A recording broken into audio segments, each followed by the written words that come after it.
불교 법회를 시작하겠습니다.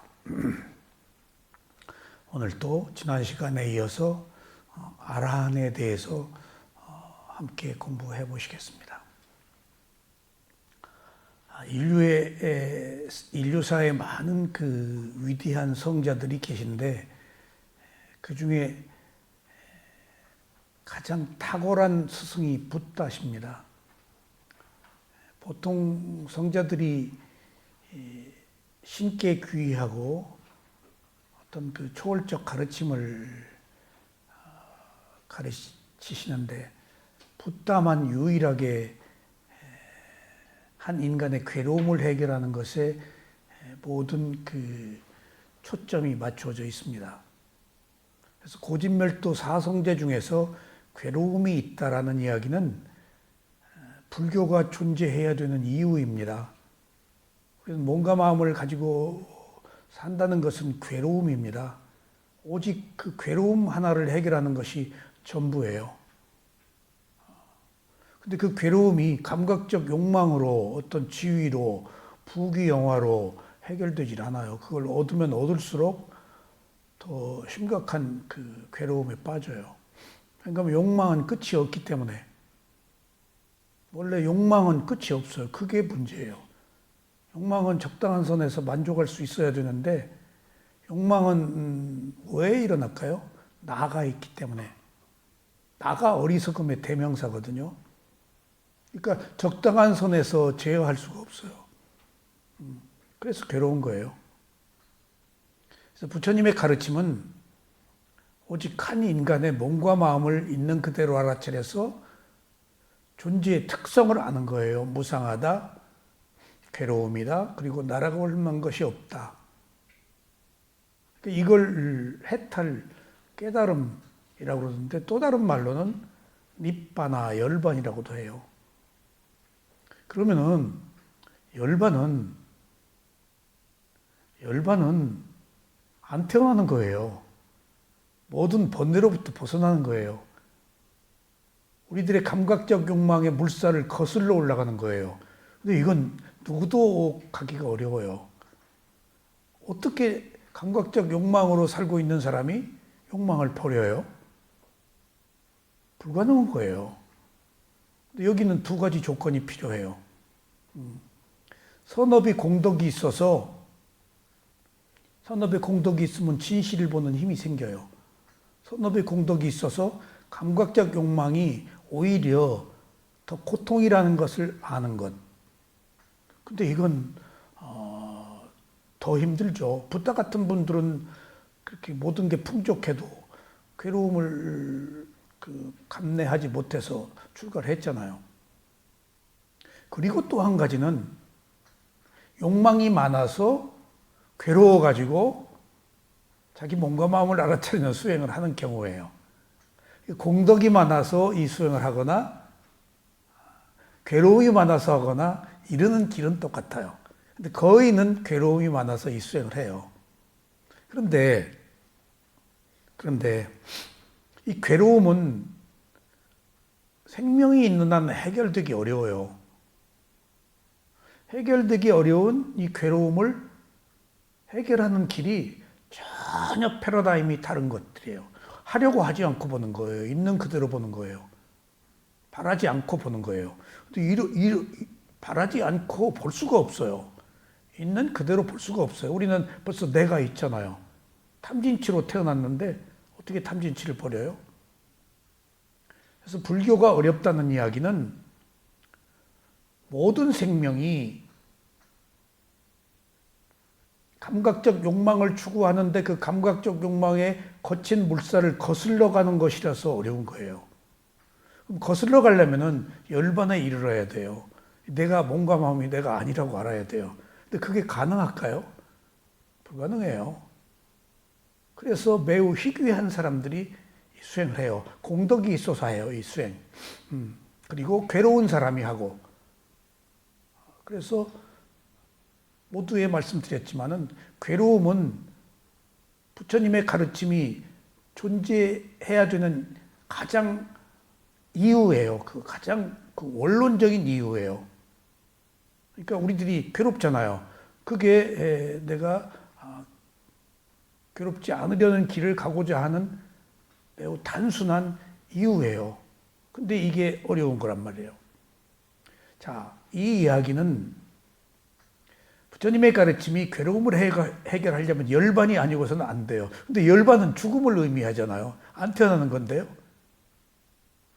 역설적이에요, 이게. 근데 누가 처음부터 안 태어나기를 바라요? 큰일 났죠. 저도 미얀마에 수행을 하면서 너무 힘들고 고통스럽고 그러면은 금방 수행 포기해요. 아이 그만하자. 그러면 이제 살짝 좌선 중에 살짝 빠져나와서 제가 잘 가는 곳이 있어요. 누가 잘 안 오는 곳. 구퉁이. 거기서 이제 혼자 노는 거예요. 에휴, 집에 가자. 근데 또 세속으로 돌아오면은 똑같은 고통이 계속되니까 여기 있어도 고통, 세속에 가도 고통, 고통스러워서 수행을 했는데 그러니까 그때 선택의 기로에서 세속으로 돌아간 고통보다 여기서 수행을 하는 고통이 더 낫겠다. 그 길이 보이니까. 그래서 다시 마음을 고쳐먹고 수행하고 그런 날들이 많아요. 근데 거기에 스승이 없으면 안 돼요. 스승이 계속 인터뷰를 해줘야 돼요. 나는 원래 내 탐진치로 돌아가려고 하고 있거든요. 스승이 계속해서 거기서 구출해줘야 돼요. 나 혼자 힘으로는 어려워요. 그래서 이 가르침이 어려운 것은 연이 사람이 가지 못하는 길, 그리고 도고라는 것이 모든 집착을 끊는 것이기 때문에 특별한 길이라서 이 길이 어려워요. 그래서 이 길을 간 최고의 그 사람이 아라한이에요. 붓다도 아라한이세요. 그 아라한을 가장 그 시대에 가장 알맞게 표현한 말이 응공, 공양받을 자격이 있다라고 지난 시간에 말씀을 드렸죠. 그러니까 인도 사회는 걸식하는 사회고 탁발해서 먹는 사회인데 그 불쌍하고 가난한 사람, 구도자에게 공양을 하는데 최고의 공덕이 있어요. 아라한에게. 그 사람은 이미 탐진치가 해결됐기 때문에 자기를 위해서 사는 사람이 아니에요. 그런 사람에게 공양을 하면 돌아오는 공덕이 가장 크다. 그래서 공양받을 자격이 있는 자라고 아라한을 여러 가지 그 아라한에 대한 표현 중에 그런 말이 있는데 그 말은 당 시대를 대변하는 것이 먹기가 그렇게 힘들었다는 얘기예요. 먹는 것이 최고. 그리고 붓다가 비구가 되면 가사를 입잖아요. 그 가사 천조각 하나 굉장한 재산이에요.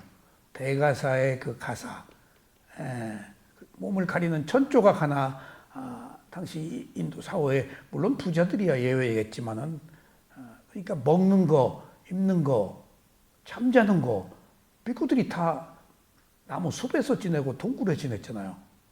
일정한 거처 없이. 그러니까 먹고 자고 입는 게 간단치 않은 시대였어요. 간단치 않은 시대였어요. 그러니까 그런 시대에 그를 배경으로 이제 우리가 이해해야 돼요. 제가 유튜브를 보니까 히말라야의 얼음 속에서 오랫동안 묻혀 있었던 그 미라를 발견했어요. 유튜브에 나오더라고. 근데 보니까 석기 시대야. 측정해 보니까 석기 시대야. 그러면 다 무슨 그 질병이 있었는가, 심지어 무슨 장애가 어떻게 죽었는가, 몇 살인가, 그런 게 다 측정이 되는가 봐요. 근데 그 석기 시대면 오래됐잖아요. 석기 시대에 그 시체들의 폐가 시커매요. 몸이 시커매요. 보니까 그 시대에 불을 발견했죠, 인간이. 그럼 동굴에서 불을 피웠을 거란 말이에요. 그게 연기 때문에 폐가 시커멓더라고. 그러니까 그 폐부종이나 폐병으로 아마 죽었다고 결론이 나지 않았을까 싶어. 그 시대 환경이. 근데 또 그 폐에 먼지가 많아요. 불을 피워서 재가 생겼잖아요. 그럼 동굴 속에서 재가 날아다녔을 거 아니에요. 제가 묻은 걸 먹기도 했을 거고. 그러니까 그 몸도 검지만은 그 폐가 검은 것은 불 피우는 연기 때문이 아니었겠어요? 그리고 먼지들이 그렇게 발견되고. 그러니까 우리가 어떤 문제를 이해함에 있어서 시대적 배경, 시대적 환경, 시대적 언어 그런 것도 매우 중요한 것이구나 하는 걸 느껴요. 그러니까 지금 우리가 2500년 전의 아라한과 지금 우리들의 아라한의 시각이 좀 달라요. 근데 어쨌든지 당시에 2500년의 아라한은 모든 번뇌가 불탄 붓다의 수준의 판결에 오른 분이세요. 근데 오늘 여기서 아라한의 상태라는 내용을 제가 말씀을 드리는데 한 가지 또 뒤에 말씀을 드리겠습니다만은 최고의 가르침을 편 붓다가 아라한에 대해서 법문을 하세요. 개송으로. 근데 그 아라한의 기준을 브라흐만에 두었어요. 아라한하고 브라흐만하고는 천지 차이거든요. 근데 당시 인도에는 최고 계급이 브라흐만이잖아요. 그리고 그 브라흐만을 뛰어넘는 아라한은 인도 사람들이 모르는 거예요. 모든 탐진치 번뇌가 불살라 버린 사람. 그 훨씬 우회에 있는 상위 개념이에요. 근데 인도 사람들이 모르잖아요.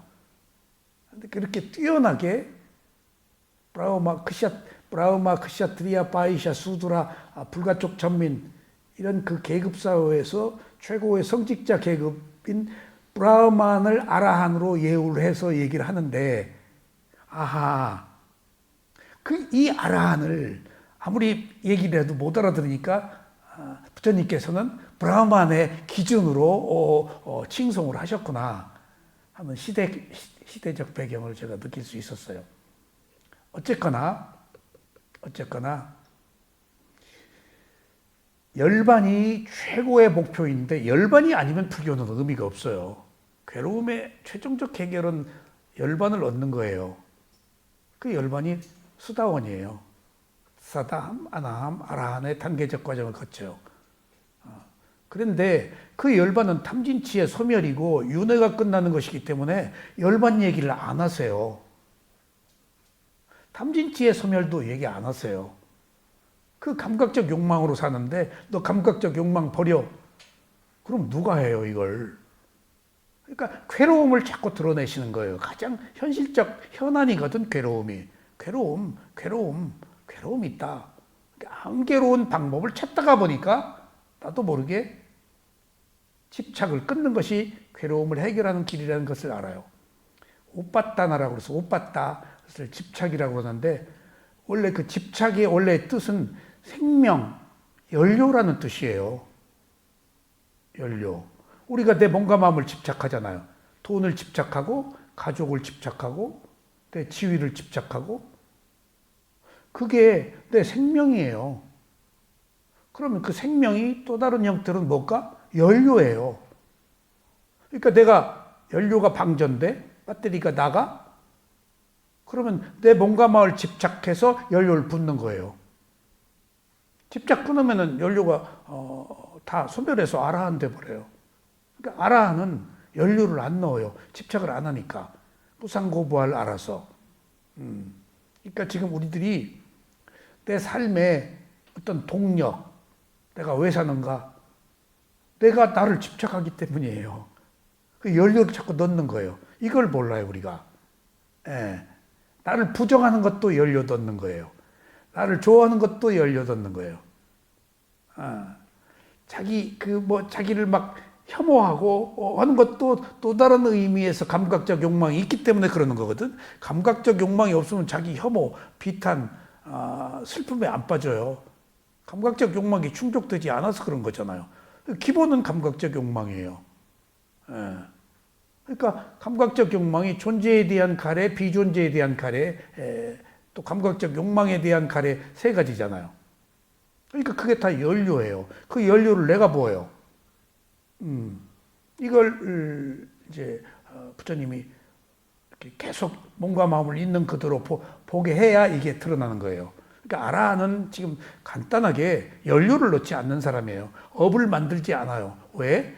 무상고무를 알았기 때문에 나라는 존재가 없다는 것을 알고 모든 것이 덧없고 변하고 그 다음에 그것 자체가 존재하는 것이 괴로움이고 그 내 마음대로 되지도 않고 하는데 내가 착각해서 내가 있다고 생각하고 집착을 해서 연료를 부어가지고 살고 있는 거라고 아신 거예요.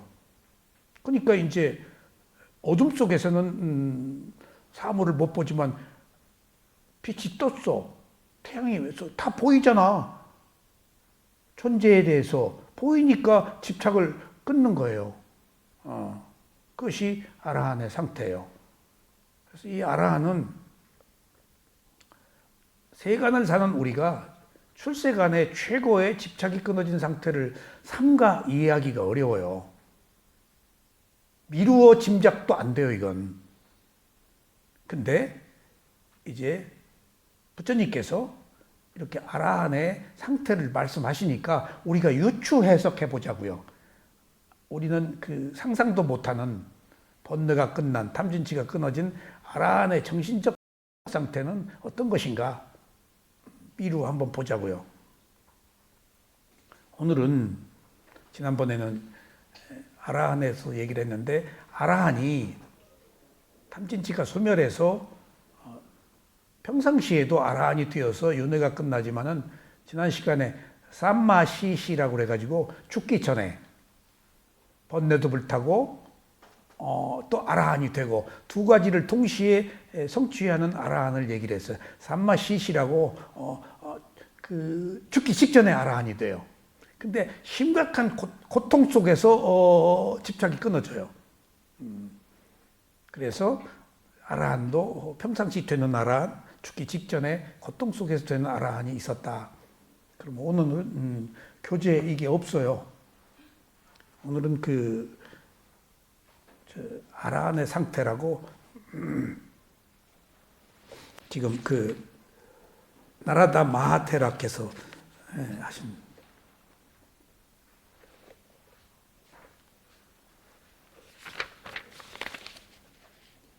425쪽이에요. 나라다 마하테라.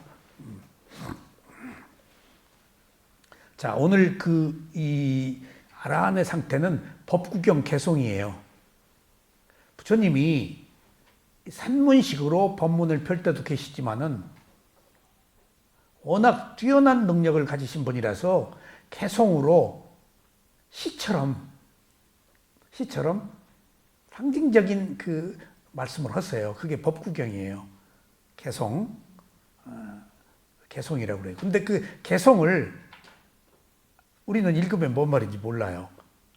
상징적으로 얘기를 하셨기 때문에. 그렇잖아도 어려운데 개송은 더 상징적으로 했기 때문에 무슨 말인지 모르는데 아라한들이 이 말의 뜻을 다 풀이한 게 주석이에요. 그래서 오늘 법구경이라는 개송을 어떤 법구경도 스토리예요. 스토리인데 이제 그 스토리도 있고 무슨 상징적 의미로 하는 그 말씀도 있는데 오늘은 어떤 스토리가 아니고 아라한의 상태니까 이것을 초능력이 있는 아라한들이 주석을 좀 다 다뤘으니까 함께 공부를 해보시죠. 자, 비록 경전을 조금만 암송하더라도 가르침에 따라 행동하면서 욕망, 미움, 그리고 리석음을 버리고 탐진치를 버리고 그 말이에요. 진실하게 알고 마음이 자유롭고 어디에도 집착하지 않으면 그는 성스러운 삶의 열매를 얻으리라 하는 게 법구경 개송이에요. 탐진치를 버리고 진실하게 바르게 알고 마음이 자유롭고 걸림이 없고 속박에서 벗어나서 무엇도 집착하지 않고, 여기 집착이 나오죠. 연료를 넣지 않고 그는 성스러운 성인이 되어야 아는 가장 고결한 그런 성스럽다, 성자가 되어야 아는 삶의 열매, 열반, 도과, 깨달음을 얻으리라. 그래서 윤회가 끝나리라 그 말이에요. 자, 재미있고 고상한 이야기들로 가득 찬 3장은 경장, 율장, 논장. 부처님께서 논장은 직접 아비담마는 설하지 않으셨어요. 천상의 천인들에게 설한 것을 사리부를 통해서 사리불 제자들에 의해서 우리들이 전해졌어요. 근데 경장이나 논장이나 내용이 같아요. 논장은 굉장히 상징적인 거예요. 내용이 전혀 다르지가 않아요. 근데 논장은 어떤 의미를 가지고 있느냐? 함축적이고 완벽한 다이제스트예요. 어떤 헌법 같은 것들이에요. 그러니까 경장은 상당히 자유로워요. 여러 가지. 근데 논장은 딱 정해놨어요. 그 벗어나면 안 돼요. 경장에선 다양한 얘기가 있을 수 있더라도 논장을 벗어나면 안 돼요. 그래서 어느 의미로 가이드라인이에요. 자꾸 왜곡하고 부파불교가 생기고 가르침이 왜곡되니까 논장에 근거해서 틀린 얘기면은 그것은 삿된 거예요. 그런 의미에서 경장과 논장은 같은 의미이지만은 다분히 상징적이다. 나중에 경정 결집을 통해서 채택이 됐어요. 자, 재미있고 고상한 이야기들로 가득 찬 3장은 수명이 다할 때까지 이 세상에 살면서 모범적인 생활과 가르침으로 다른 구도자들을 돕는, 이게 아라한의 삶이죠. 아라한의 평화롭고 행복한 상태에 대해서 설명하고 있다. 남의 삶을 돕는, 아라한은 더 살 이유가 없죠. 근데 남을 돕기 위해서 사는 거예요. 붓다 같은 분이죠. 사리불, 목련준자 이런 사람들. 자, 법구경에서 부처님은 말씀하셨다. 여행을 마친 자, 우리 여행하고 있잖아요. 끝없는 윤회. 그 여행을 마친 자가 뭐지? 31개의 존재의 세계에서 육도 윤회 하잖아요. 그 이미 더 이상 갈 곳이 없어서 여행이 끝난 자. 근데 여기서 한 가지 재밌는 일은 우리는 우리 인식의 범주가 미치는 세계가 31개예요. 욕계, 색계, 무색계. 그 너머에 또 다른 세계가 있다고 그러셨어요, 부처님은. 광대무변한 우주에. 근데 우리가 윤회하는 세계가 31개의 존재의 세계예요. 우리 힘이 미치는. 그 너머의 것은 있더라도 우리하고 미치지 않아. 정말이에요. 이게 광대무변한 우주의 질서예요. 그러니까 그 너머에 있는데 알 필요가 없는 거예요. 우리 인식의 범주를 벗어나질 못해요. 우리들이. 부처님도 31개의 존재의 세계 안에서 육도윤회하시고 그 너머로 나갈 이유가 없어요. 우리들이 업력이 미치지 못하는 곳이니까. 아셨죠? 그렇게 이해하세요. 그렇게 무궁해요. 그러니까 존재의 세계에 여행을 마친 자. 그 말은 여행을 마친 자. 그 누구예요? 아라한이죠. 이미 안 태어나니까. 그 다음에 고통이 없는 자. 고통이 뚝하잖아요. 괴로움. 고통이 없는 자. 열반에 들어갔기 때문에 고진멸도 사성제를 완성한 자. 고통이 없는 자 아라한이에요. 붓다 아라한이죠. 그래서 고통이 없는 자라는 것은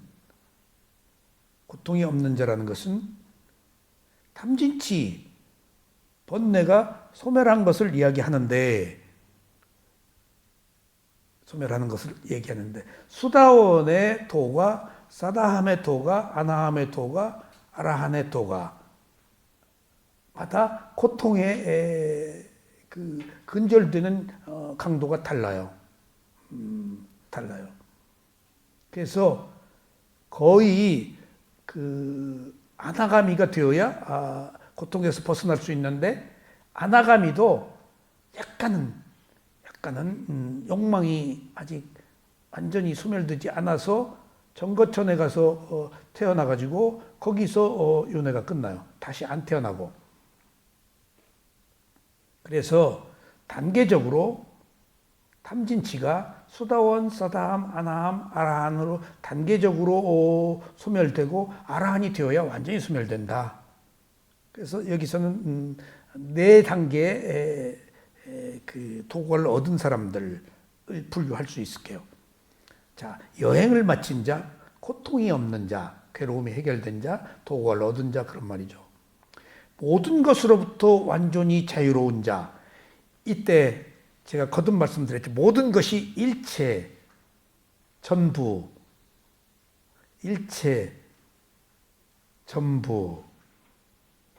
모든 것. 부처님이 말하는 나는 모든 것을 알았다, 일체를 알았다, 전부를 알았다 라고 말할 때 내가 지금 말씀드린 31개의 존재의 세계에 대한 그 너머에 대한 것까지 저 광덤이변 우주에 대한 것까지를 말하는 걸까요? 아니면 여기서 말하는 존재, 모든 것, 일체는 한 인간의 몸과 마음을 말하는 걸까요? 모든 것을 알았다라고 할 때 그 모든 것은 오온이에요. 여기서 엄숙한 진실이 드러나요. 한 인간의 몸과 마음을 부처님은 벗어나질 않아요. 괴로움이 해결의 유일한 목적이니까. 그 괴로움은 오직 몸과 마음을 통해서 해결될 수밖에 없으니까. 남한테서 해결 안 돼요. 남한테서. 남은 나하고 상관없어요. 유발되긴 하죠. 그걸 받아들여서 내가 수용하는 것은 나예요. 내 몸과 마음이에요. 그걸 자발과 유발이라고 그래요. 이게 불교의 가르침의 핵심이에요. 여기는 깨달음이잖아요. 불교는 깨달음이에요. 열반은 깨달음을 의미해요. 탐진치의 소멸을 의미해요. 탐진치의 소멸이 남의 탐진치예요? 나의 탐진치예요? 나의 탐진치예요. 남의 탐진치를 내가 어떻게 해요? 아니, 내가 남의 탐진치를 어떻게 해결해요? 내 가족을? 내 부모를? 내 아내, 내 남편을? 탐진치를? 불가능해요. 불가능해요. 나의 탐진치도 해결 못하는데. 그러니까 여기서 모든 것, 전부 일체라는 것이 불교의 핵심이 한 인간의 괴로움을 해결하는 거예요. 이게 엄청난 진리예요. 그런데 이 참뜻을 이해 못하면은 한 인간의 괴로움을 해결하는 것, 이게 깨달음이거든요. 그러면 이렇게 살아남아서 해결한 아라한들은 남을 위해서 살고 있잖아요. 이게 저만 아는 게 아니에요. 저만 안다? 그런 게 아니에요. 내가 내 문제를 해결하지 않고서 어떻게 남에게 문제를 해결해 줘요? 논리적으로 매우 이성적이고 합리적인 이야기예요. 근데 이것을 잘못하면은 이제 어떤 문제가 생기는 거, 저것들은 저만 안다 라는 오해의 소지가 있죠. 그래서 생겨난 것이 마하야나, 대승이에요. 그 다음에 소승, 히나야나, 작은 수레다. 마하야나가 큰 수레다 그 말이에요. 대승이. 소승은 히나야나, 작은 수레다. 저것들은 저만 안다. 벌써 부처님의 가르침에서 어긋난 거예요. 그럼 이것을 극명하게 어떻게 표현할 수가 있는가 하면은 사페사타라고 해서 모든 존재들이 행복하기를, 모든이 딱 들어가 버리면 굉장히 이상이죠. 그거보다 더 고매한 이상이 어디 있어? 인류의 모든 나는 단 한 사람도 괴로움을 가지고 깨닫지 못한 사람이었으면 난 그때 안 깨닫겠다. 다 깨달아야 내가 깨닫겠다. 이것은 그 이상의 최고 극치예요. 근데 그건 불가능한 일이에요. 이 세상에 모든 사람들이 깨달음을 얻을 수 있을까요? 그러니까 이상이에요, 이상. 말은 그렇게 하죠. 그걸 관념이에요, 컨셉이라고 그래요. 개념은 그렇게 추구할 수 있죠. 이게 만화 대승이 표방하는 거예요. 굉장히 그 이상적이죠. 근데 이상적이지 못한 거예요. 감성적이에요, 그게 지극히. 그러면은 모든 존재가 행복하기를 이라고 표방할 때, 그럼 테라와다 부처님의 원래 가르침은 인연이 있는 사람이 행복하기를 법이라는 것은 인연이 있는 사람에게 가는 거예요. 법이 있다고 다 법이에요? 부처님이 그래서 아침에 4시에서부터 5시까지 그 시간은 딱 아침에 오늘은 어떤 사람이 깨달음에 이르렀는가, 깨달을 수 있는가를 보세요. 우리말로도 그래서 구원하신 거예요. 딱 오늘 때가 된 사람들, 아직 어리석음에 있지만은. 그리고 이제 딱 하면은 누가 탁 나타나요. 그러니까, 그런 그 부처님 시대에 가까이서 부처님이 찾아와서 도과를 얻도록 해주신 그런 인연도 대단한 거죠. 그런 인연을 우리가 만날 수 있겠어요? 부처님이 법이 있는 시대에 태어나기도 어려운데, 천사에 가면 부처님 법 몰라요. 너무나 생명이 오래 살기 때문에. 그러니까 우리 인간 세상 지금 2500년 됐잖아요, 부처님께. 2500년 건떡 부는 바람과 같이 짧아요. 시간이 다르기 때문에. 일설에 의하면 불법이 5000년 간다는 말도 있는데 부처님은 그런 얘기는 안 하세요. 근데 주석서에 그런 말들이 있어요, 아라한들이. 그러니까 잠깐이에요, 5000년. 정법이 있는 시대가, 괴로움을 해결할 수 있는 시대가. 그러니까 잠깐 시대에 그 기회를 얻기가 어렵죠. 어렵죠. 그러니까 여기서 모든 것이라고 할 때는 한 인간의 몸과 마음에 해당됐다는 것. 그것을 벗어나면은 관념이라는 것. 그래서 인연이 있는 사람만 이 기회가 있다는 것. 근데 인연이 없으면은 우리는 어떻게 인연이 없네? 저거 악한 사람이야가 아니고 아직 때가 되지 않은 사람들, 준비 중인 사람들, 성숙되지 않은 사람들로 보면 되죠. 다 과정에 있으니까. 그렇게 봐야 돼요. 그러니까 이게 불교의 가르침이 모든 존재들의 행복을 이 법을 아는, 이 법을 받아들이고 이해하려고 하는 인연 있는 사람들에게 법을, 행복을 거기서 지금 후자가 부처님의 가르침이에요. 인연이 있는 사람들에게. 그러니까 부처님이 아침에 딱 보고 인연이 있는 사람, 그렇지 않으면 불가능하니까 깨달음을 주기가. 그럼 그 쓰레기 더미에 있든지 그게 누가 됐든지 간에 그 옆에 딱 가서 계세요. 그리고 이제 대거리가 시작되는 그 사람이 시비를 걸든가 뭐 이제 뭐 관계들이 설정되죠. 그렇게 해서 인연이 있기 때문에 부처님이 이 기회를 주신 경우가 많아요. 그래서 불교의 핵심이 깨달음인데 온 한 인간의 몸과 마음이 일체고 전부이고 모든 것이라고 하는 이유는 내가 나밖에 해결할 수 없기 때문에. 그래서 이것은 굉장히 이성적인 거예요. 감성이 아니고 현실적인 것이고. 과학도 이런 과학이 없어요. 과학이 부처님의 가르침에 어느 한 일부를 차지하고 있을 뿐이야. 이거 전체가 퍼펙트하게 진리니까. 과학이 진리죠. 진리 안에 과학이 어느 일정한 부분을 차지하고 있는 거예요, 지금. 그 너머의 모든 것을 아우르는 하나의 질서다고 얘기해.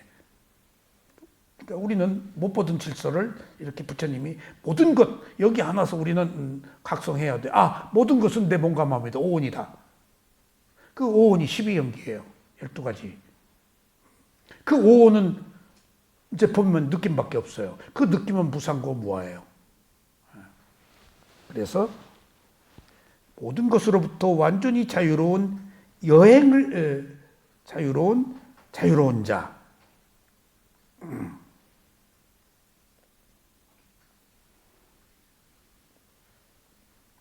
모든 속박을 끊어버린 자.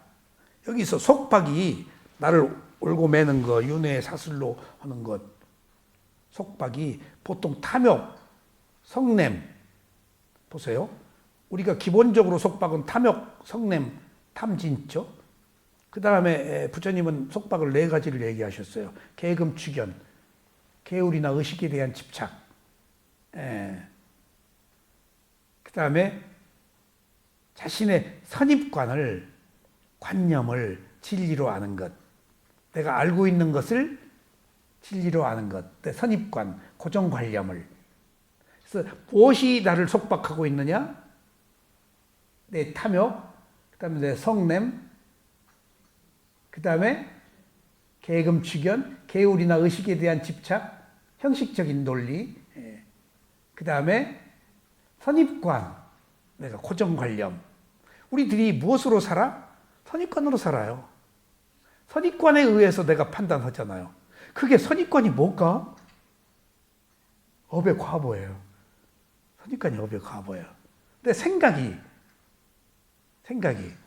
그러니까 저도 이제 업 공부를 오래 하면서 업이 나와 어떤 그 관계 속에서 그 서로 영향을 주고받나 하는 것을 내가 유심히 제 자신을 통해 살펴봐요.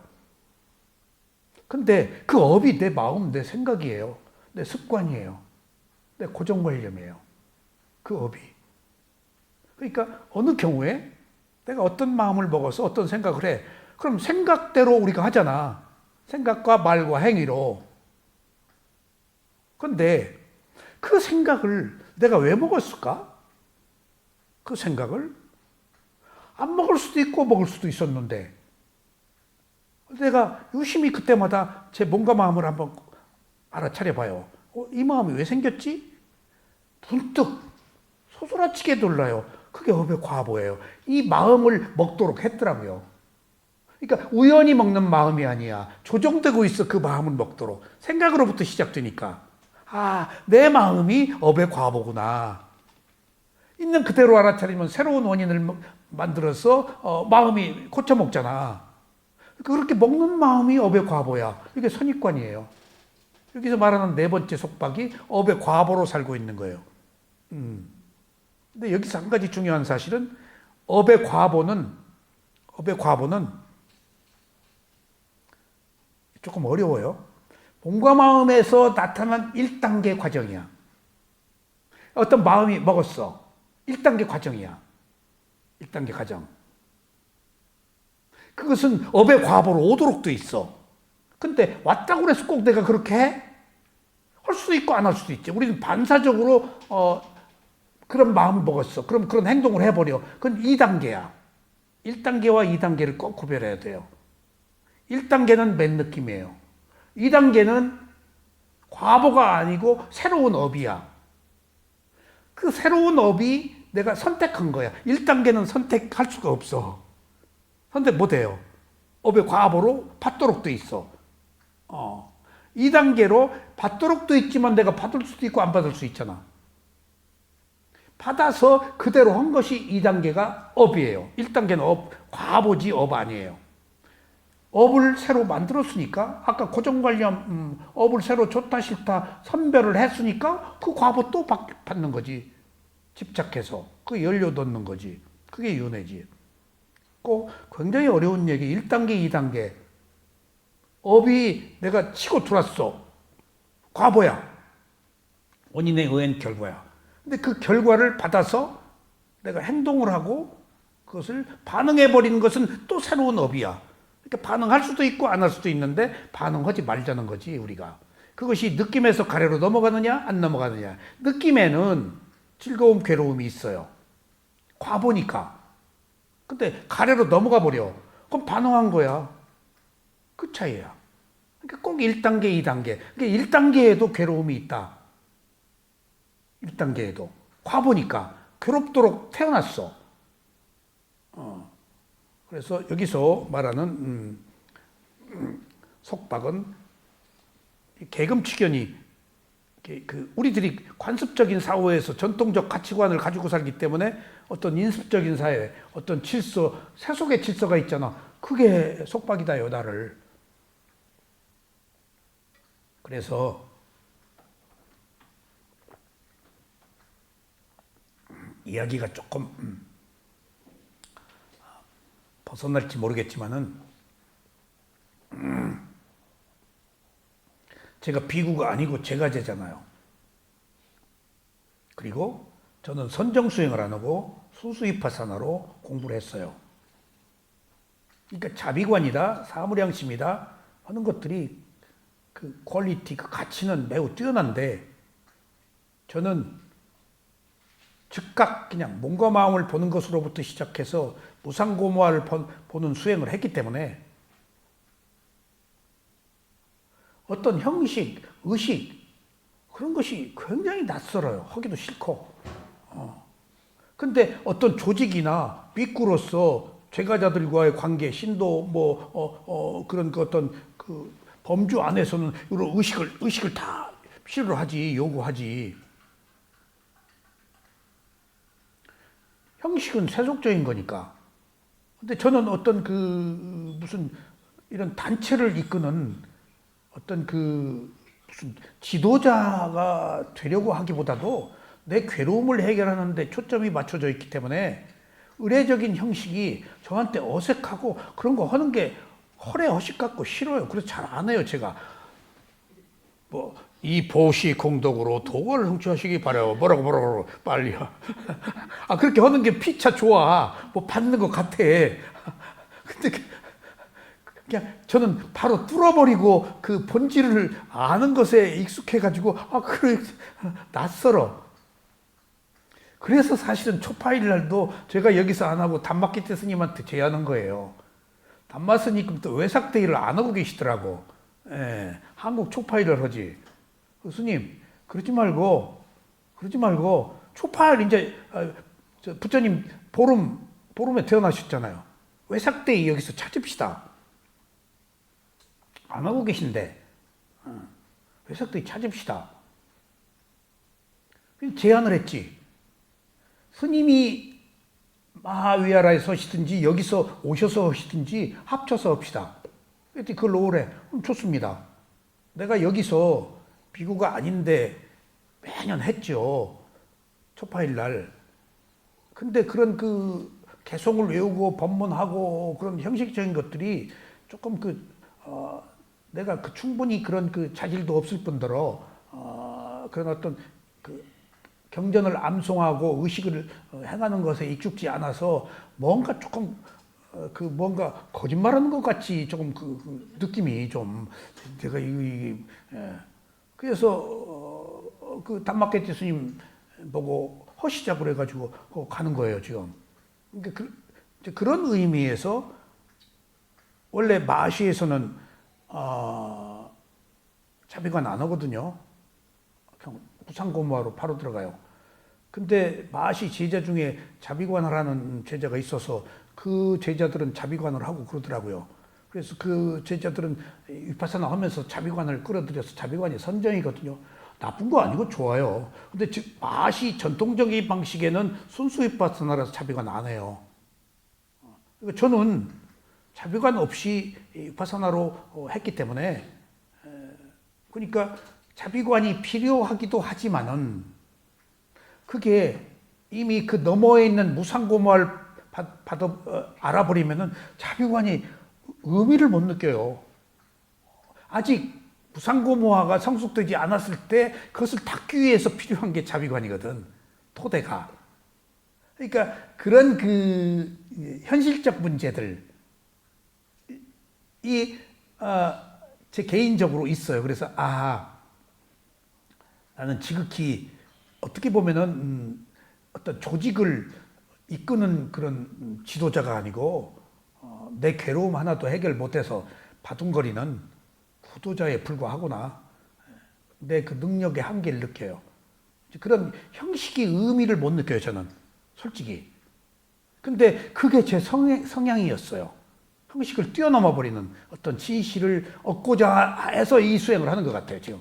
맞아서 하는 거예요, 지금 이거. 뛰어넘어 버리니까.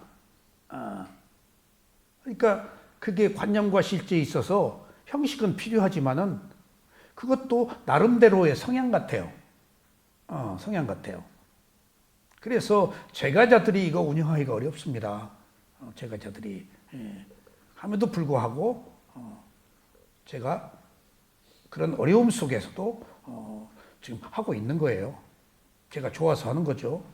그러니까 그런 속박이 지금 네 번째가 자신의 선입관을 진리로 하는 것이 바로 고정관념을 진리로 하는 것. 업의 과보로 온 것들을 진실로 아는 것. 꼭 이해하세요. 그래서 여기서 업의 과보와 과보심은 다르다. 이게 굉장히 제가 느낌 보는 수행에서 이게 나와요. 이 느낌이 맨 느낌과 육체적 느낌, 정신적 느낌을 구별하기가 굉장히 어려워요. 그렇게 말하는 사람도 없고 기록도 그렇게 없고 근데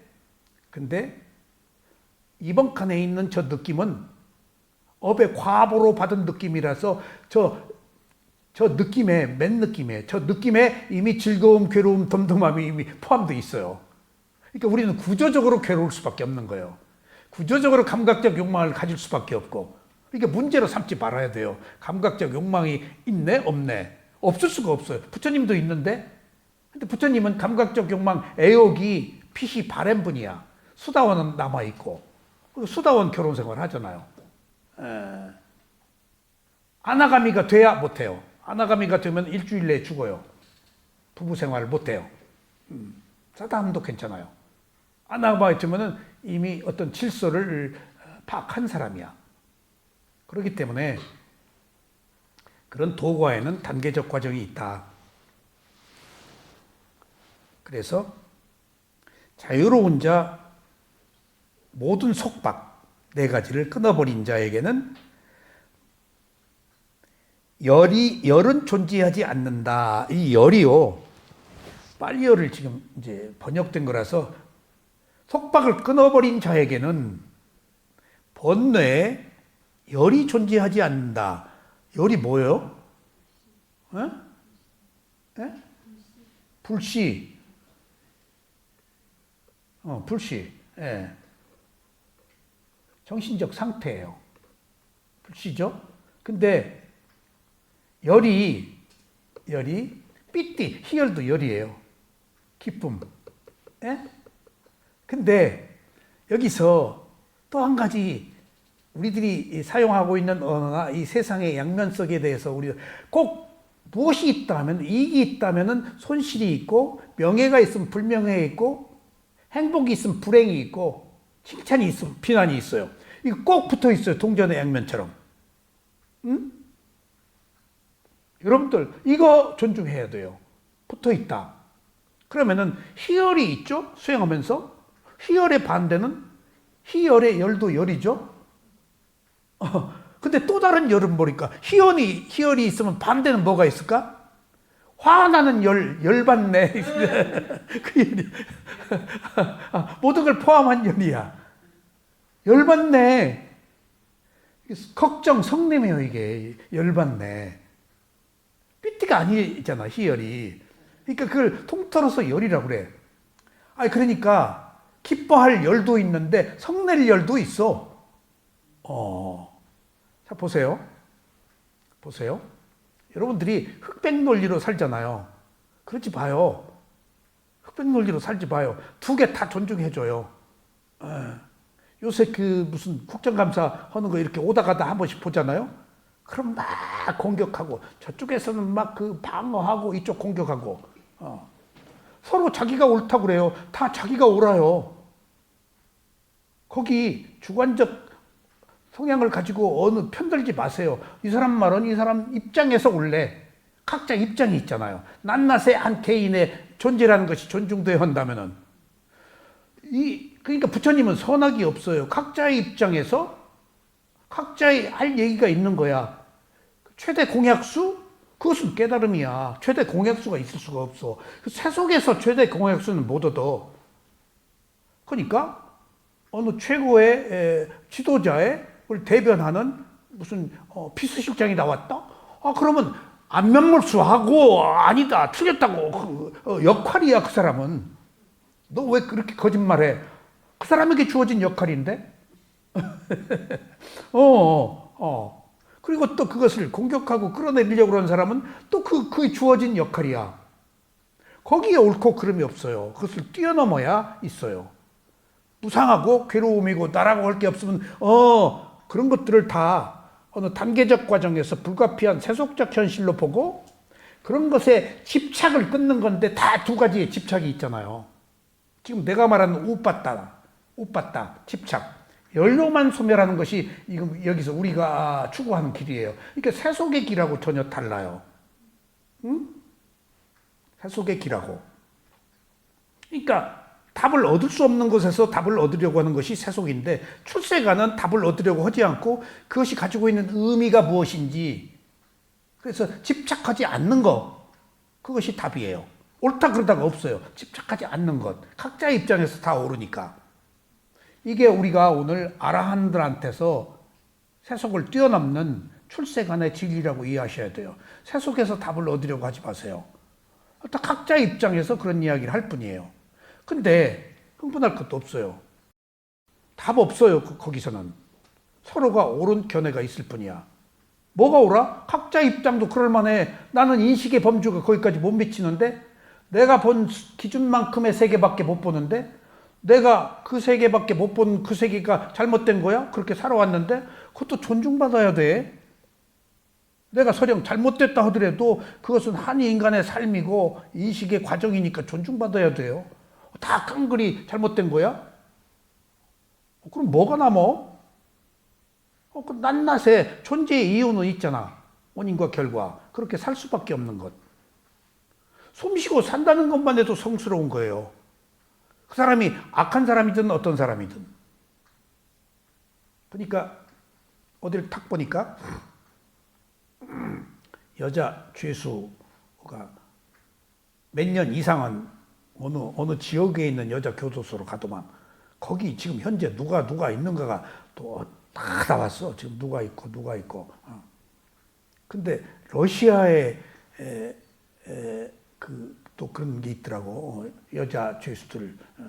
근데 아주 소녀 같은 예쁜 아이가 다 살인해야 거기 들어가더라고.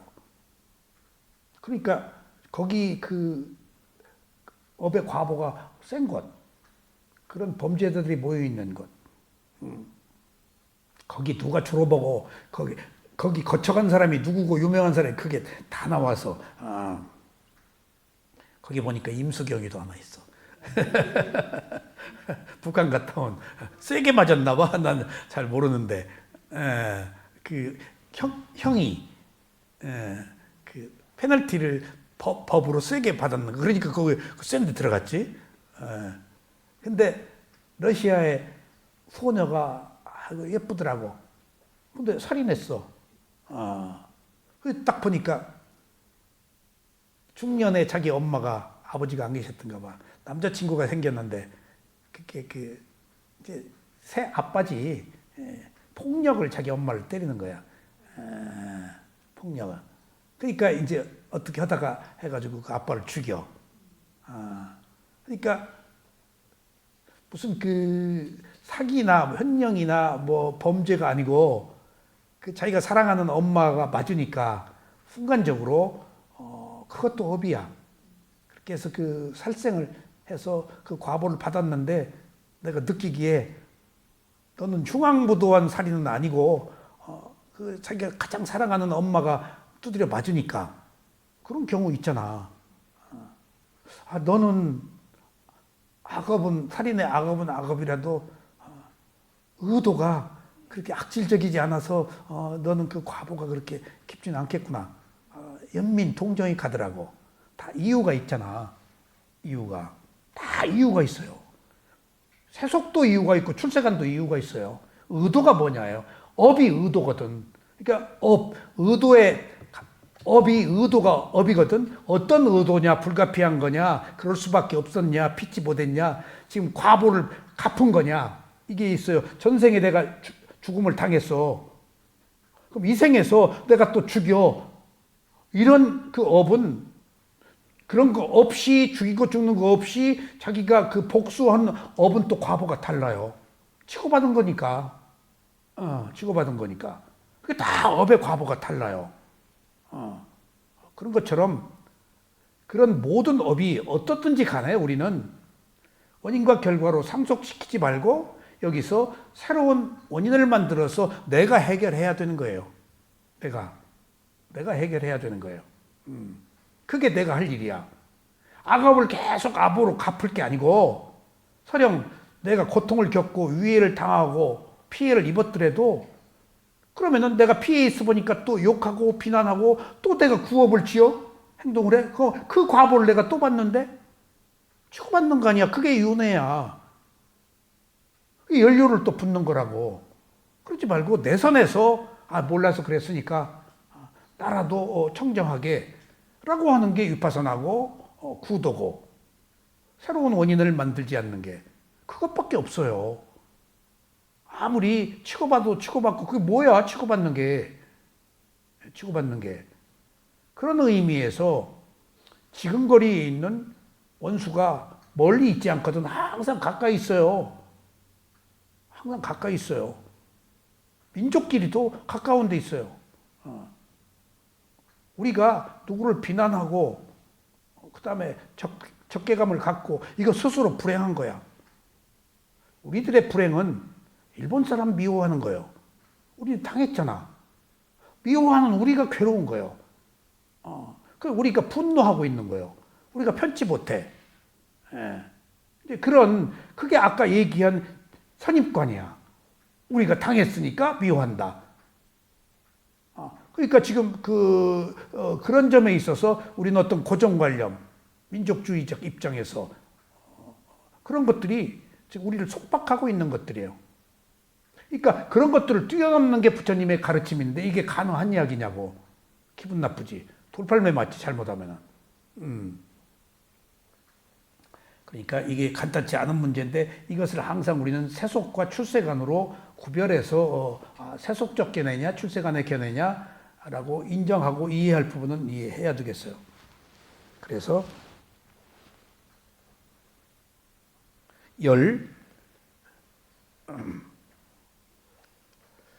아라한은 정신적 육체적 현상의 괴로움을 경험하지 않기 때문에 걱정하지 않는다. 열이 없다 그 말이에요. 여기서 뭐가 나와? 1단계가 2단계가 나와요. 아라한은 열이 없다고 그랬지, 지금. 속박이 벗어났으니까. 근데 아라한은 괴로움이 있어, 없어? 있어. 근데 2단계로 반응하지 않았다. 그래서 걱정하지 않는다. 성내지 않는다. 화가 났는데 태도를 보이지 않는다. 화가 나더라도 태도를 보이지 말라고 내가 계속 얘기했잖아요. 기분 나빠. 근데 푸르락푸르락 욕하지 말고 그냥 속으로 감내하고 포카페이스하고 어금니를 깍 한번 물든가 침을 꼴깍 한번 삼기든가. 그러면 벌써 인내가 생기고 업을 안 지쳐나. 반응한 게 업인데. 그러니까 아라한은 반응 안 한다는 얘기야. 그 말이. 열이 존재하지 않는다는 것은 열이 지금 아라한들이 괴로움을 경험해도 걱정하지 않고 화내지 않는다는 거예요. 여기서 또 한 가지 중요한 사실은 수다원은 지옥 축생 아귀 아수라 가요 안 가요? 안 가죠. 왜 안 가죠? 이유가 있어야 돼요. 수다원이 화를 내요 안 내요? 에? 내요. 근데 내고 말아버린다고. 수다원은 내고 죽여 살려 막 하면은 그 과보로 1단계에서 나는 화는 어쩔 수 없다 그거야. 아라한이나 수다원이나 어떻게 화가 안 나? 아라한도 있다니까. 아라한도. 근데 여기서 제가 그 맨 느낌과 육체적 느낌, 정신적 느낌 원고를 지금 쓰다가 말았는데 그제 한번 올렸잖아요. 은갈쌤에 5꼭지로 그 뒤에 한 꼭지를 더 썼어요. 그래서 몇 꼭지를 내가 더 써야 돼. 그래서 맨 느낌은 느낌에 관해서 할 얘기가 많아요. 맨 느낌은 즐거움, 괴로움, 즐겁지도 괴롭지도 않은 느낌이 있어서 즐거울 수밖에 괴로울 수밖에 없는 것이 맨 느낌이다. 1단계 느낌이다. 아라한도 부처님도 괴로움이 있으니까 즐거움이 있으니까 그러니까 부처님에도 즐거움이 있는 게 어떻게 드러나지? 부처님의 즐거움은 미소로 싹 이만 보여. 근데 웃으면 그 업이야. 살짝 미소 짓는 거. 그 괴로움도 그냥 딱 괴로움이 와. 감내해버려. 괴로울 때 이는 안 벌리시겠지. 감내해버려. 근데 맨 느낌도 괴로움이 있다, 즐거움이 있다. 근데 또 맨 느낌, 육체적 느낌, 정신적 느낌으로 들어가 버리면은 또 달라져. 맨 느낌에서도 안입이 설에서는 반응이 적어. 그 즐거움, 괴로움이. 예? 조금 더 깊게 들어가는 거야. 같은 맨 느낌에서도 즐거움, 괴로움이 있다고 그랬잖아. 근데 조금 더 세분화 들어가면 내가 마지막으로 쓸 글이야. 조금 세분화에 들어가면은 그 맨 느낌도 어떤 감각기관에 따라 또 달라. 어떻게? 6가지 감각기관이 있잖아. 안입이 설, 신, 그러면은 맨 느낌에서도 안입이 설 여기까지는 즐거움, 괴로움이 약해. 없을 수도 있어. 그러니까 볼 때마다 좋고 싶고 안 해. 들을 때마다 좋고 싶고 안 해. 볼 때마다 예쁘다 밉다 할 수도 있고 들을 때마다 좋다 싫다 맛도 좋다 싫다 그냥 무심히 하는 경우가 많잖아. 그 맨 느낌이거든. 그러면 조금 더 깊게 들어가면은 안입이 설까지는 즐겁다 괴롭다가 미약해. 응? 근데 다음에 육체적 느낌이 신은 어떻게 될까? 즉각 좋다 싫다가 나와버려. 맨 느낌에서. 즉각. 여기까지가 1단계야. 그러니까 맨 느낌에서도 안입이 설까지는 좋다 싫다가 있더라도 미약해. 그러니까 같은 맨 느낌에 다른 거야. 근데 신으로 몸으로 접촉해버리는 것은 딱 좋다 싫다가 분명하게 드러나. 여기까지가 1단계야. 그럼 은은 뭘까? 반응한 거야. 업을 지은 거야. 안입이 설 신까지는. 은은 과보심이야. 아니 이제 과보심이야. 마음으로 넘어가서 좋다 싫다 해버려. 그런 것은 안입이 설 신까지는 화살 한 방 맞은 것이고 의로 가버리면 마음이 받아들여서 결론을 내려버려. 오문전향으로 해가지고 좋다 싫다 밉다 어쩌다 해버리면은 느낌이 하나 더 얹어진 거야. 그러니까 느낌이 단계적으로 이렇게 일어나고 있다. 그래서 이런 것을 우리가 세분화해서 알기는 어렵지만은 하여튼지 느낌이 일어났을 때 알고 말고 듣고 말고 보고 말고 초등의 단계에서 알아차리는 것밖에 없구나. 이렇게 단계적으로 이것이 상승한다. 거듭 자꾸 이렇게 그 단계적으로 파도처럼 겹처럼 계속해서 이게 그 물보라가 일어나듯이 계속해서 증폭되어서 느낌이 더 커진다. 이게 단계가 있다. 그러니까 이것을 미세하게 우리는 알기가 어렵지만은 어느 단계에서든지 그냥 알아차리면은 원래 본래의 느낌, 1단계의 느낌으로 회귀한다. 1단계의 느낌조차도 좋아하고 싫어함이 있지만은 그건 미세한 상태다. 그렇게 그러니까 이게 우리들의 의식이 간단하지 않은 게 지금 여기서 그 얘기예요. 열은 존재하지 않는다. 왜 존재하지 않아? 알아하는 정신적, 육체적 그 어떤 그 현상에 대해서 괴로움을 경험하지만은 이거 가지고 또 화를 내거나 미워하거나 걱정하지 않는다는 거예요. 그냥 알고 말지. 그 얘기예요. 열받지 않는다가 이때 그 열이 뭐라고? 정신적, 육체적 건상. 기쁨도 있지만은 성냄도. 그러니까 그 기쁨도 그렇게 막 즐거워서 웃지도 않고 성낼 열이 있다니까. 성낼 열이. 그러니까 우리가 가만히 생각하면 열받는다고 그러잖아. 화난 거야. 열받는다. 기쁨도 열이고. 그러니까 우리가 어떤 세상의 모든 것들이 가지고 있는 양면성이라는 게 꼭 있다. 이익과 손실, 명예와 불명예. 하나로 봐야 돼요. 왔다 갔다. 시계추처럼 왔다 갔다 해요. 이익과 손실이, 명예와 불명예가, 칭찬과 비난이. 에? 잘생겼어도 욕 먹어. 기분 나쁘다고 잘생겼다고. 돈 벌어도 욕 먹고, 가난해도 욕 먹어. 가난해서 저거. 하여튼, 말 안 하면 안 한다고 욕 먹어. 곰 같다고. 말이 많으면 여시 같다고 욕하고. 하여튼, 욕은 먹도록 돼 있다고 그랬어, 부처님이. 똑같이 봐야 돼. 그런 양면성에서 우리가 뭘 보시냐. 두 개를 동시에 같이 봐야 돼. 어느 것 하나 보지 말고. 이게 출생 아니에요. 어느 것 하나만 보지 말고. 근데 우리는 어느 것 하나에 꽂히지. 그래서 아닌 것을 배격하지. 그럴 필요 없어. 그게 위파사나의 시각, 있는 그대로 보는 거예요. 그들은 깨어있다. 아라한들 얘기에 지금 어느 거처에도 그들은 집착하지 않는다. 이 집착이 옷받다, 연료. 그런 뜻이죠. 백조가 그들의 저수지를 떠나듯이 집을 하나씩 버리고 떠난다.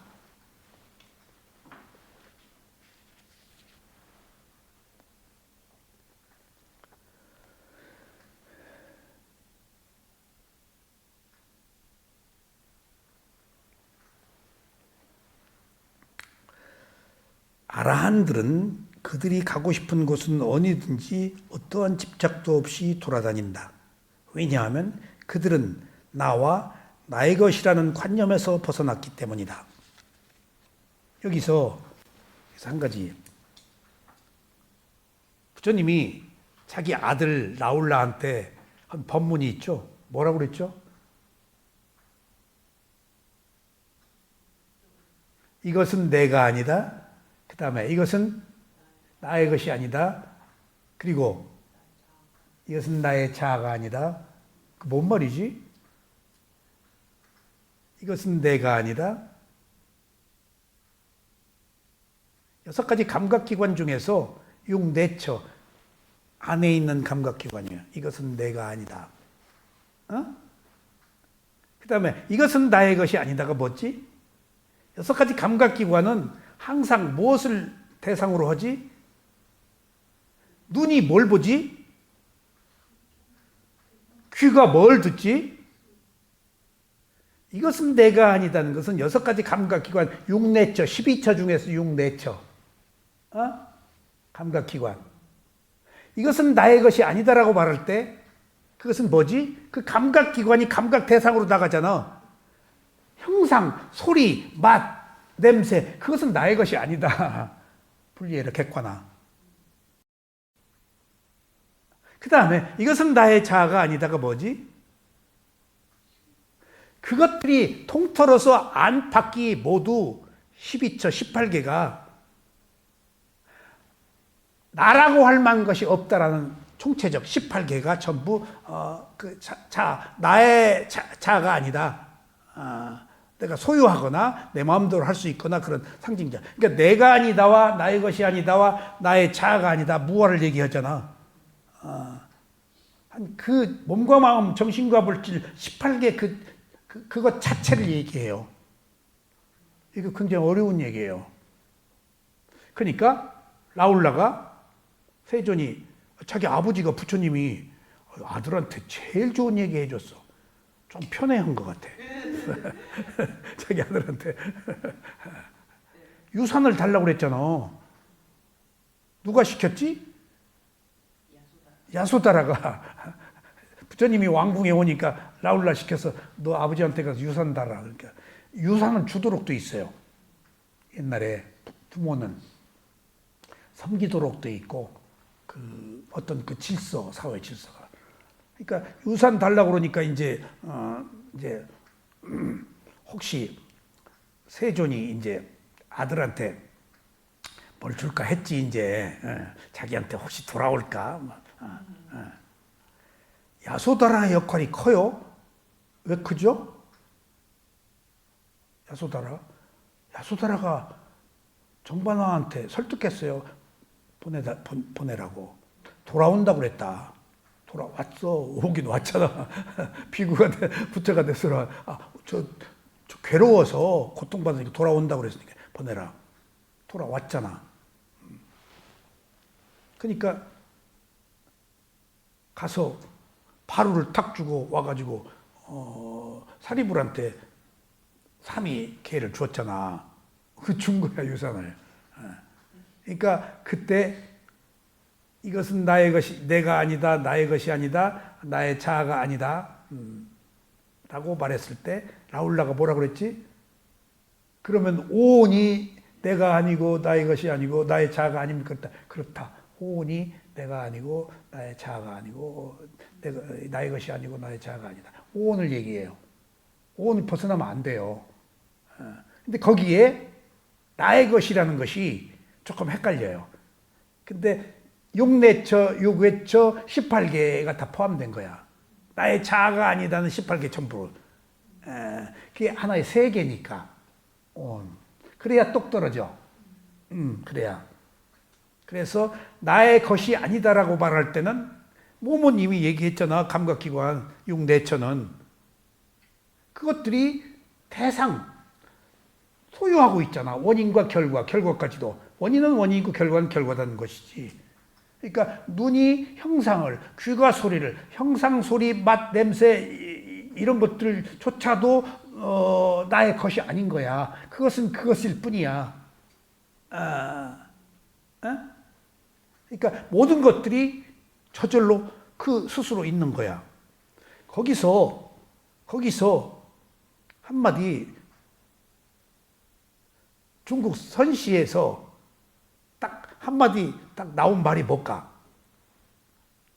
이것은 이것대로, 그것은 그것대로 각자 그것을 극명하게 표현하는 선시가 뭘까? 그 산은 산이요 물은 물이다요. 산은 산일 뿐이야. 그것이 가지고 있는 고유한 특성, 비교할 수가 없는 것. 그것만의 그거. 근데 연계시키지 말라는 거야. 그게 산은 산이요 물은 물이야. 이래야 비로소 그 말이 낱낱이 그것들이 가지고 있는 어떤 특수성, 그것들이 그대로 존중받아 마땅한, 있어 마땅한, 있을 수밖에 없는 하나의 땀마, 알아차릴 현상일 뿐이지 거기에 어떤 의미 부여하지 말라는 거예요. 이래서 무슨 금강산, 뭐 지리산, 뭐 그냥 산일 뿐이야. 그것들이 가지고 있는 몸일 뿐이고 마음일 뿐이고 단순화시켜서 땀마, 대상으로 보란 얘기예요. 이해가 돼요? 선시? 깨달아 버렸네, 선시. 그게 이해가 되죠. 산은 산이요, 물은 물이야. 뭐 이러고 저러고 할 것 없어. 연계시키지 마. 뭐가 어째서? 그거 다 그거 자꾸 우리가 관념으로 더 씌워서 유추해석한 거예요. 나름대로의 각자의 것일 뿐이야. 그냥 물은 물이야. 계곡물, 시냇물, 먼물, 뭐 육각수, 칠각수 그냥 물이야. 의미 부여하지 마. 그것들이 가지고 있는 무상고보화의 의미만 있는 거예요. 그래서 백조가 떠난다. 자, 이제 아무것도 축적된 것이 없는 자. 아무것도 축적된 것이 없는 자. 이게 뭔 말일까? 업을 지치 않는 자. 업을 지치 않는다. 축적된 게 없는다. 오온을 가지고 오취온이 아닌 자. 부처님은 그냥 오온이잖아. 근데 5호는 집착하잖아. 집착이 연료 붙는 거야. 축적시켰잖아. 근데 왜 축적된다고 계속 제가 말씀드렸죠? 5혼이 있어. 색수사행식이. 낱낱이 그건 그것대로 필요한 것들이야. 5혼 없으면 못 살아. 몸과 마음에 수상행이 없으면 우리는 못 살아. 마음은 알 뿐이야.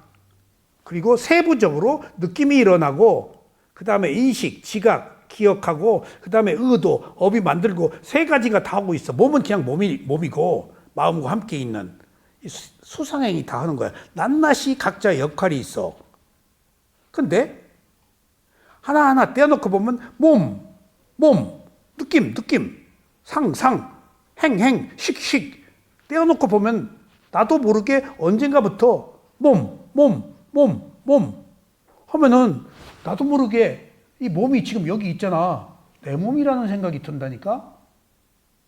나 너랑 구별하기 위해서 나 너가 있잖아.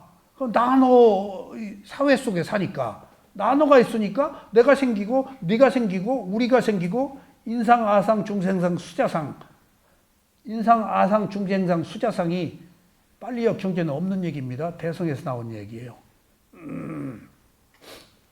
여기서 나는 없어요. 부처님 가르치면은 한 5원만 있을 뿐이지. 그러니까 그것들이 그러니까 내 몸, 내 느낌, 내 마음, 내가 살면서 자동적으로 나도 모르게 붙어. 그럼 내가 붙으면 자동적으로 나는 살기 위해서 태어나고 더 안락하기 위해서 괴롭지 않기 위해서 사는데 내가 붙으면 이제 나도 모르게 내가 붙어. 내가 붙으면 나도 모르게 나가 붙으면 반드시 따라오는 게 욕망이에요. 이게 욕망. 나와 욕망은 필수 불가결의 조건이에요. 내가 하나 고정관념이 생긴 거야. 그럼 욕망이 저절로 생겨. 그러니까 이제 우리는 연료를 붓는 거야. 내가 있어서 욕망을 붙이면은 집착하잖아. 필연적이야. 그래서 괴로움으로 가고 윤회하는 거야.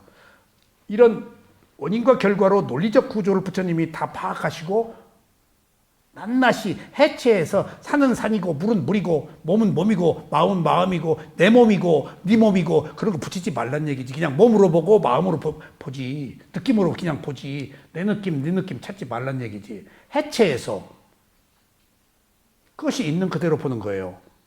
그 해체가 정신과 물질 5원으로 12초로 18개로 해체해놓고 거기 자아 없다는 거야.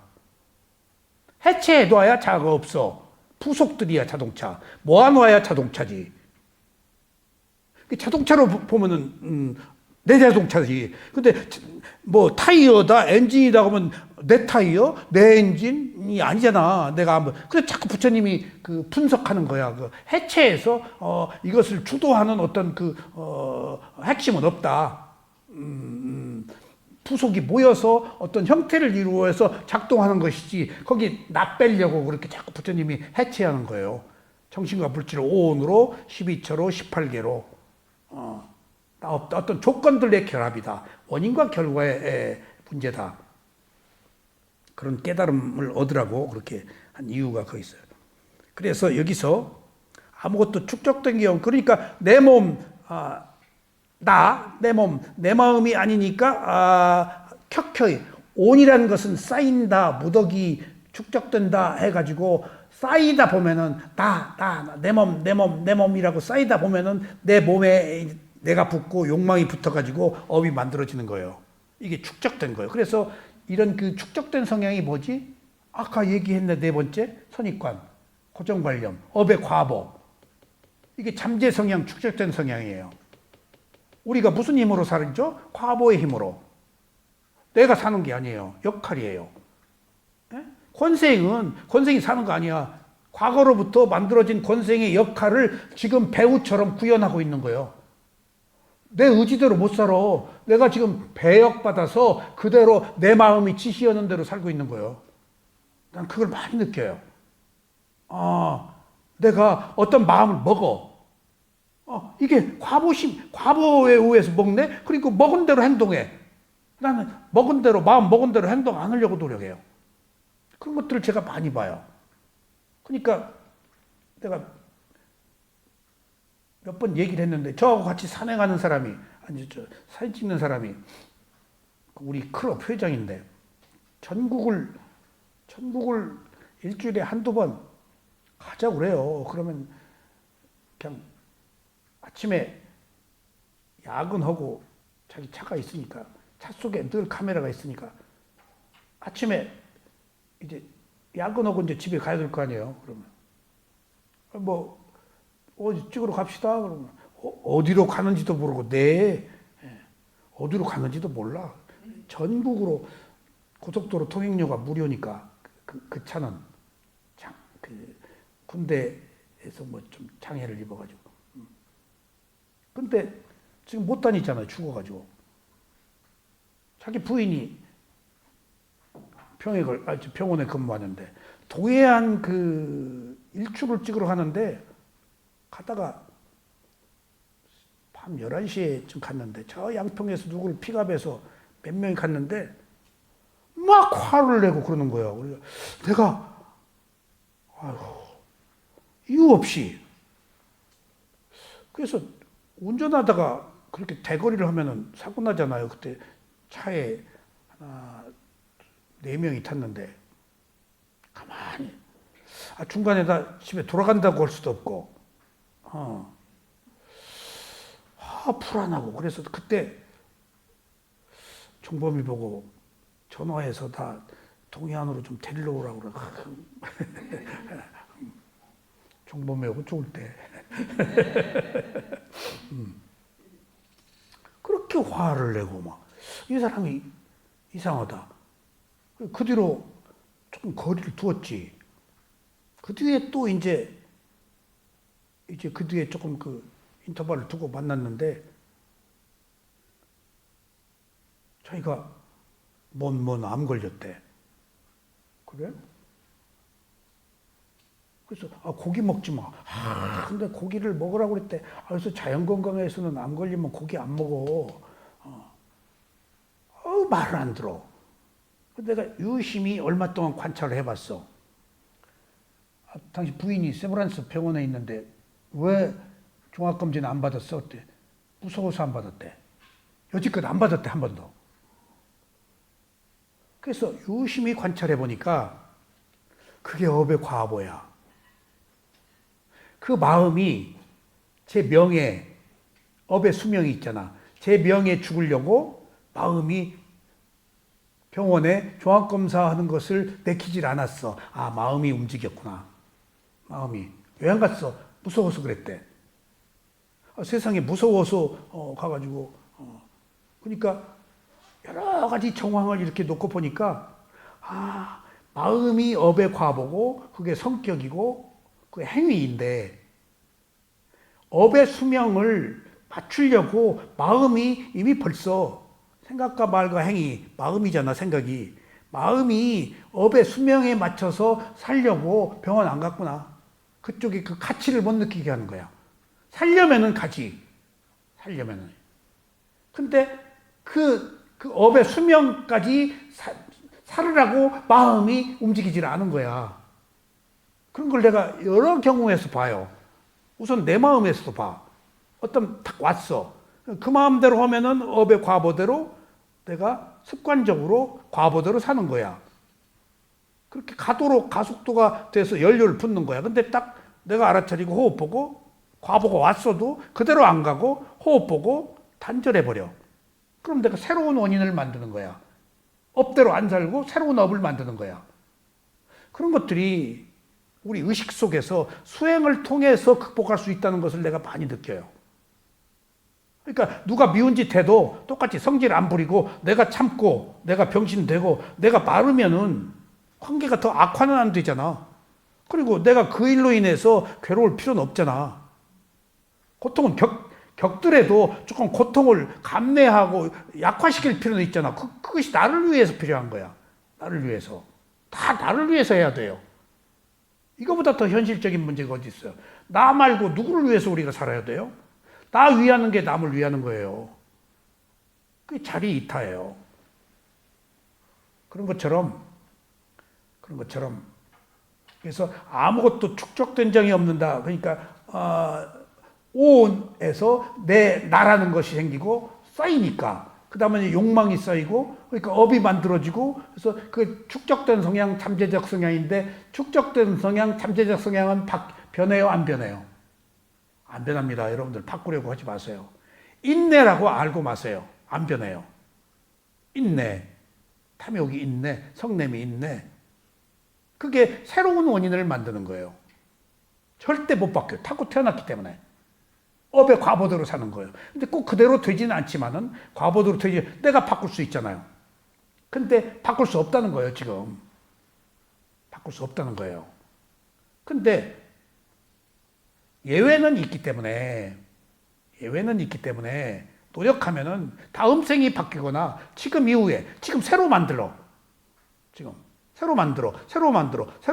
그럼 새로 만드는 업의 힘이 커지면은 있던 업이 약화되겠지. 그러니까 지금 새로 만드는 길밖에 없다는 거예요. 알아차려서.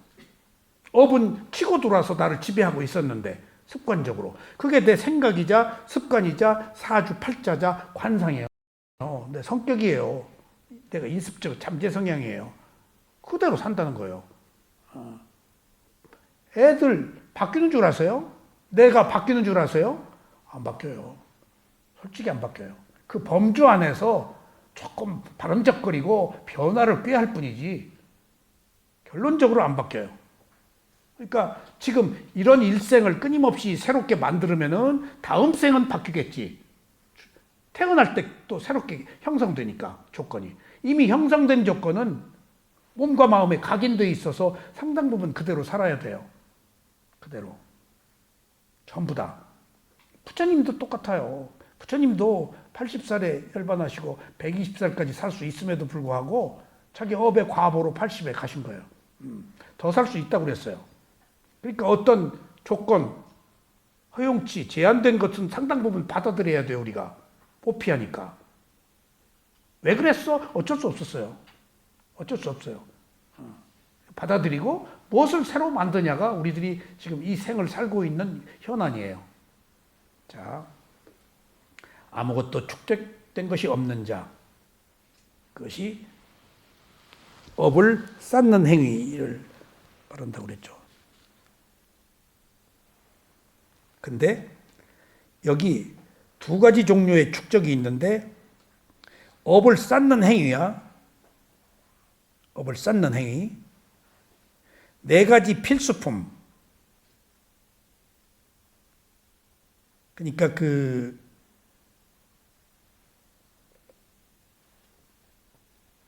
비구들이 먹고 자고 입고 하는 거 있잖아요.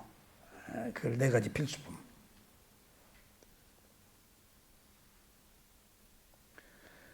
두 가지 종류의 축적이 있다. 축적된 것이 없는 자라고 그랬으니까 즉 업을 쌓는 행위, 새로운 선업, 불선업을 업은 반드시 뭐가 들어가야 업이라고 그랬지? 선업, 불선업이 들어가야 좋다, 싫다, 옳다, 그러다 해야 업이야. 그렇지 않으면 업 아니야. 옳다, 반드시 업은 선, 악이 들어가 있어. 그러면 선과보, 악과보를 바꾸도록 돼 있어. 그래서 선악은 과보는 섞이지가 않아. 선한 행위하고 악한 행위 했지 선한 행위의 과보, 악한 행위의 과보 따로따로 받아. 그래서 사람이 좋은 일도 있고 나쁜 일도 있고 막 코 깨지고 뭐 장관으로 됐다가 막 낙마하고 욕 바가지로 먹고 하는 것이 선악이 교차하기 때문이에요, 이게. 송곳이 푸대자루에서 가만히 보여서 치고 나오지. 선업은 선업의 과보로 후보로 올라가 장관.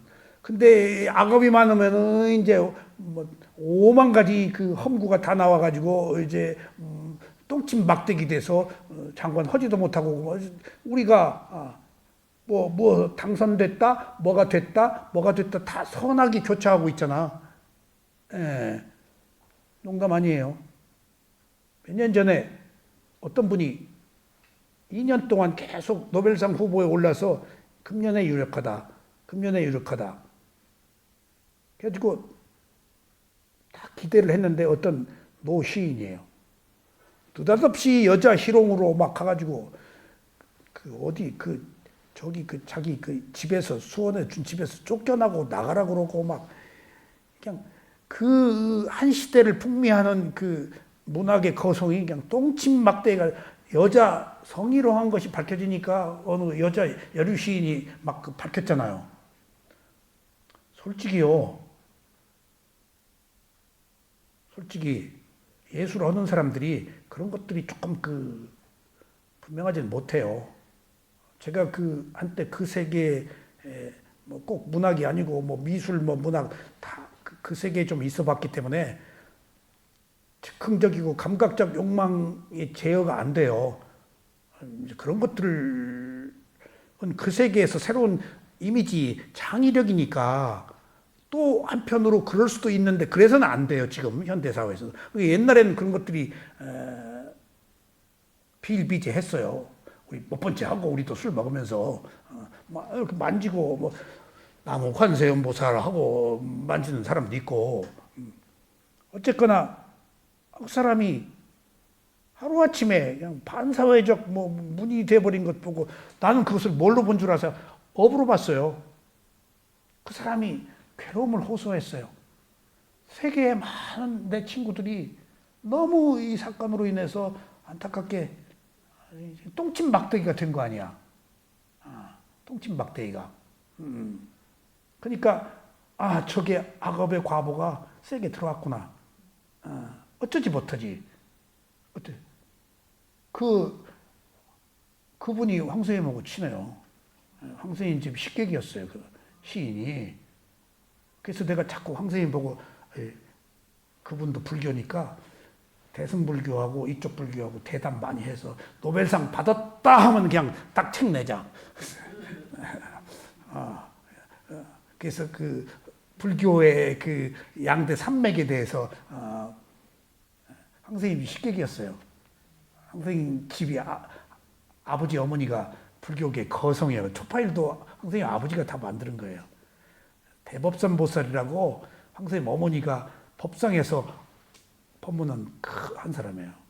그리고 그 불교가에서 그 불교 학생회 만들어 가지고 서울대 경기 학생들 데려다가 다 그 법문 이끌고 나중에 그 누구야 그 저 서울시장 하는 박원순 씨도 경기고등학교 다닐 때 황선임 어머니가 만든 그 불교 학생회에 가서 강의 들었다 그러더라고. 이게 한 시대를 선도한 사람들이야. 그렇게 조금 낙후된 불교에서 그런 기치를 내세운 분들이에요, 그분들이. 그래가지고 다 식객이었더라고, 거기. 다 와서 장관이니까, 그 법무부 장관 황산나의 법무부. 그런 것처럼, 나 또한, 누구 또한 선업과 악업의 과보가 교차하면서 오고 있는 것을 보면서, 선한 일을 해야 되겠구나. 그리고 내 주위에도 그렇게 막 몰락하고 그냥 전도되고 하는 것들을 내가 이렇게 보면서 저것들이 무엇인가? 다업의 과보라고 내가 알았어요. 그리고 나서 내린 결론은 배역이구나. 업에 의해서 산다면은 배우야 우리. 업이 지배해. 그럼 나 없어. 그 역할을 담당하고 있을 뿐이야. 근데 누가 누구를 미워해? 불쌍한 동정 연민이야. 나도 어쩌지 못해서 배역하고 있는 거야. 적어도 오른발 왼발 일어나까지 호흡을 알아차리는 순간은 이제 비로소 나로 이제 한 인간의 참된 모습으로 돌아온 거야. 그렇지 않고 모든 경우에는 고정관념, 선입관, 잠재의식으로 사고하고 행동하고 살고 있다고. 불쌍한 거예요, 인간이. 그렇게 알아야 돼요. 누구 미워할 거 없어요. 나도 어쩌지 못해서 그러는데 내가 그러고 싶어서 그랬어요? 나도 어쩌지 못해서 그런데. 그러니까 이게 동병상련의 정을 느껴야 돼요. 자, 이 지금 법구경 개송이 이렇게 내용이 깊어서 설명을 해야 뭔 말인지 알아요. 아무것도 축적된 적 없는 자, 그들의 음식을 절제하는 자, 음식을 절제하는 자, 욕망이 어디로부터 제일 많이 오죠? 음식부터 온대요. 이성으로부터 오고, 비구는 어느 정도 이성이 조금 제어가 되는데 먹는 거. 그래서 비구 계율에 먹는 게 그렇게 많아요. 예. 그냥 먹는 것 때문에 내가 지적을, 잡채 줄줄 흘리는 것 지적받았어. 우리 작은 스승이 그렇게 지적질을 잘해. 내가 흘렸는데 쓱 봤는가 봐. 네가 욕망으로 집었다. 잡채를 어떻게 안 흘리고 집습니까? 네가 보니까 욕망으로 탐색하고 있대. 많이 집더라. 국물 네가 왜 이렇게 조금 뜨지 수저에 국물을 줄줄 흘리면서 먹냐. 내가 그래서 왜 먹는 거 가지고 개도 먹을 때는 안 건드린다고 그러는데, 그랬더니 먹는 것이 욕망이 가장 많이 생겨서 비구들이 먹는 것을 그렇게 계율로 중요시 여긴대. 그래서 창소 모동대담에서 먹어요. 그러니까 오부불칙도 먹는 거에 대한 욕망을 제어하는 거예요. 우유도 못 먹게 오후에. 또마투라고 버터에 기름 있는 거, 그것은 먹도록 하는데 느끼하고 그래서 못 먹겠더라고. 비구 식량이. 그런 것처럼 음식을 절제하는 자, 그러니까 의식주를 다 절제하는 거예요. 먹고 자고 입는 거. 집착을 끊으려고. 그들이 음식을 절제하는 자. 이게 전부 아라한 얘기예요. 해탈을 얻은 자.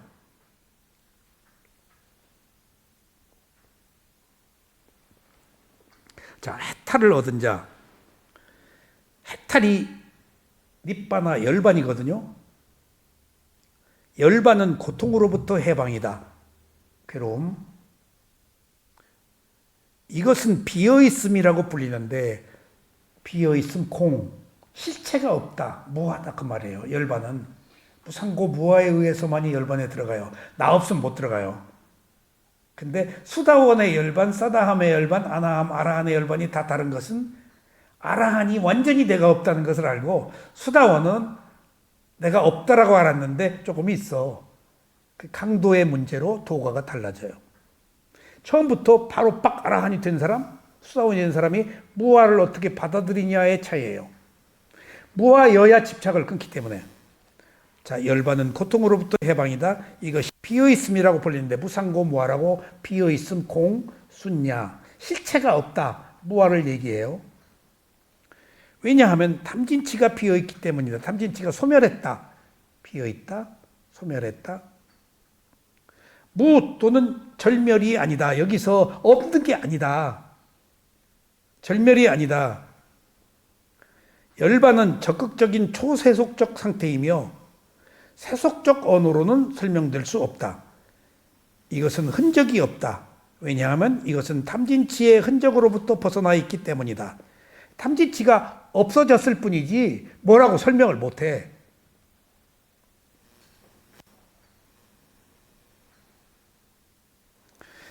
아라한은 살아있는 동안에 열반의 기쁨을 경험한다. 아라한은 사후에 존재하거나 또는 사후에 존재하지 않는다고 말하는 것도 옳지 못하다. 아라한이 죽어서 어디 간다? 안 간다? 이것은 논리적으로 아라한을 이해 못하는 거야. 원인이 없어서 결과가 사라졌어. 어디서 오고 어디로 가는 것은 한 존재가 있겠어. 개연성이 있어. 내가 어디로 갔다? 그럼 내가 붙어. 아예 당초 그런 나는 없기 때문에. 그래서 공이 아니면 안 된다는 거예요. 어렵죠. 깨달음의 세계니까. 그래서 이 공은 무, 공, 빌공인데 없다가 아니고 실체가 없다. 있긴 있어. 공은, 허공은 있어. 근데 이것이라고 말할 수는 없어. 어떤 조건들이 성숙되지 않았을 뿐이지. 있어. 없다 그러면 안 돼. 몸과 마음은 있어. 근데 몸과 마음이 있어도 그것을 주도하는, 나라고 할 만한, 내 마음대로 할 수 있는 그런 자아라는 실체가 없다라는 것이지. 그것 자체가 있잖아 몸이, 마음이. 근데 그걸 주도하는 실체가 없다는 것이 바로 그때 그 실체가 공이에요. 비어있음. 어려운 얘기예요. 그러니까 사후에 존재하고 존재하지 않는 것도 없어. 왜? 원인이 없어서 결과가 없을 뿐이지. 근데 우리는 존재라고 알고 있잖아. 어디서 온 줄 알잖아. 어디로 간 줄 알잖아. 아니야. 성냥불이 조건에 의해서 켜지고 성냥불이 꺼졌어. 성냥불이 어디로 갔어? 어디로 간 거 아니야. 원인이 사라졌어. 결과가 없을 뿐이야. 원인과 결과로 이해하지 않으면 안 된다는 거예요. 그걸 조건이라고 그래요.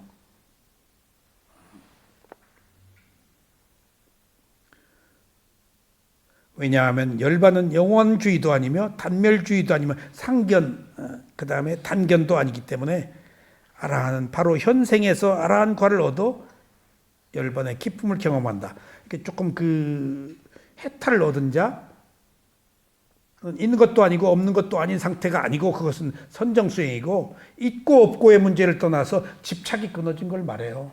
보상고마를 알아가지고.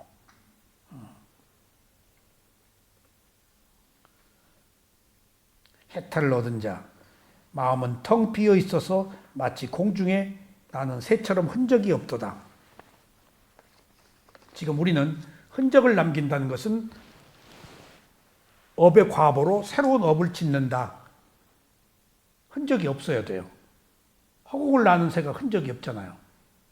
우리는 바위에다 이름 새겨요. 제일 하지 말아야 될 게 바위에 이름 새기는 거예요. 그냥 북한에 가니까 그 금강산에 그냥 뭐 이름 뭐 막 새기고 우리나라도 그 바위에 그게 그 유신견이에요. 이름 새기는 것. 그냥 흔적을 다 남긴 거 아니야.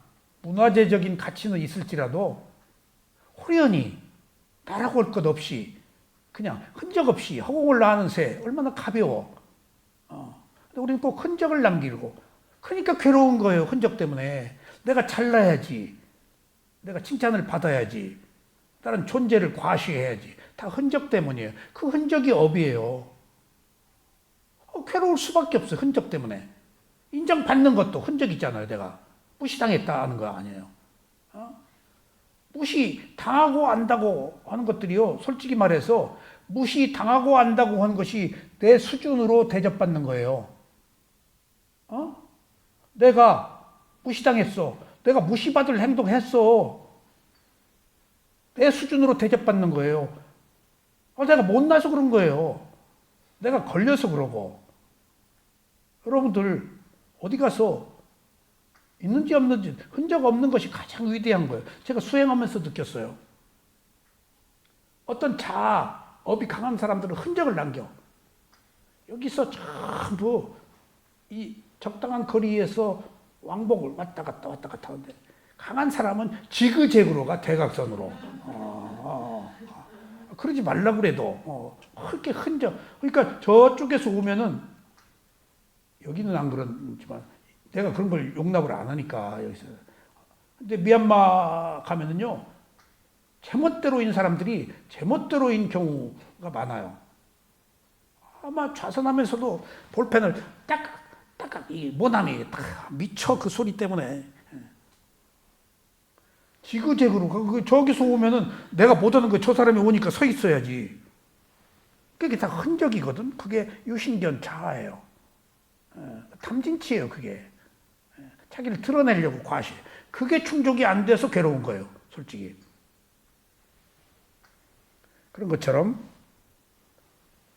허공을 나는 새처럼 흔적을 남기지 않는다라는 것들은 새로운 업을 공기처럼, 물처럼, 바람처럼, 풀잎처럼, 바람 불면 누워, 바람 끝나면 또 쓰고, 어떤 현상의 질서에 귀의해서 함께 가야 돼요.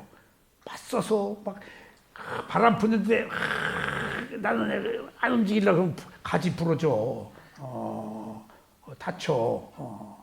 그냥 그 바람 불면 풀잎처럼 누워.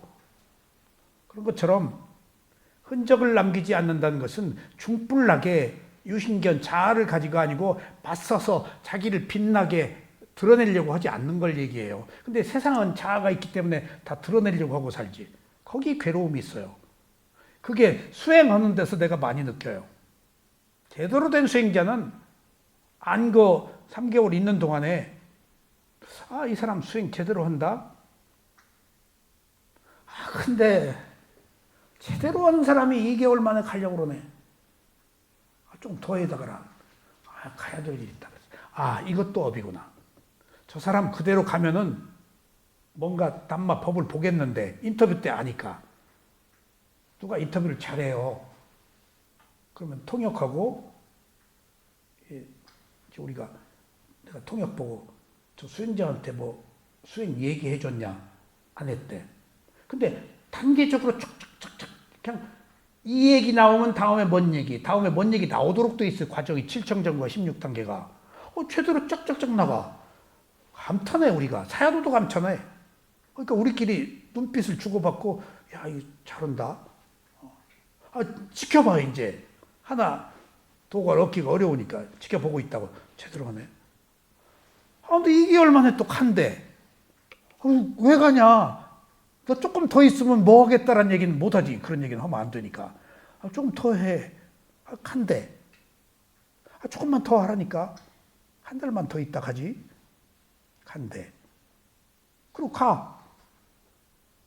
저게 업이구나 하는 걸 느꼈어요. 그러니까 그 제대로 가면 될 것이 저게 업이구나. 이렇게 뭔가 치고 들어온 거예요. 방해가.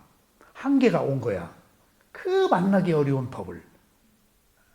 그러니까 이것들이 우리가 보이지 않는 어떤 힘이 작용하고 있다. 업의 과보로 살고 있구나 하는 것들을 느껴요. 좋은 일이건 좋은 일이 아니건 간에. 자, 오늘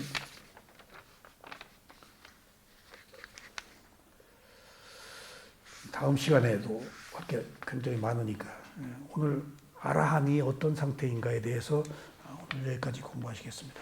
다음 시간에